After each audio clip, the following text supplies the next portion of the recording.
So, continuing with the idea that I want to share some of the research that I'm doing for future podcasts, we're going to talk pretty quickly today about the disappearance of Mary Shotwell Little. This is an old case. It's from October 14th, 1965 in Atlanta, Georgia. Now, 25-year-old Mary, she's finishing her shift. It was at the Citizens in Southern Bank, and she's heading to the Lenox Square Mall. She's going to buy some groceries for dinner. She tells coworkers she'll see him tomorrow, the next day, but tomorrow never comes for Mary. Her brand new car is found the next morning at the Lenox Square parking lot.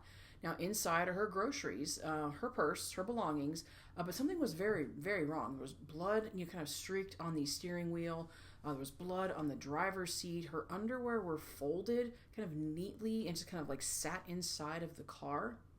Now, witnesses did later report saying that they saw Mary's car kind of just being, driven around Atlanta overnight by a man and a woman. They had stopped for gas, they had paid in cash, and the woman had kept her face covered. But Mary had only been married. She had just been married maybe just like 6 weeks, if I remember correctly. But there was still no reason that anyone could find that she was getting ready to just, disappear. There were no signs of trouble, that didn't have any signs of a secret life. But the police investigate the coworkers, the friends, even the husband. There were even some rumors of a stalker, but nothing ever leads anywhere. And then the case just gets stranger. Mary's gas card gets used in North Carolina by an unidentified woman who, signs Mary's name.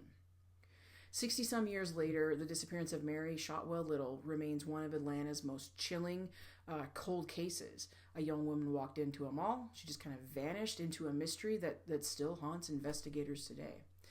Be sure to look for this podcast wherever you find your podcast, but specifically Apple and Spotify by searching Crime Tales from Travels. You can also find the video podcast on YouTube.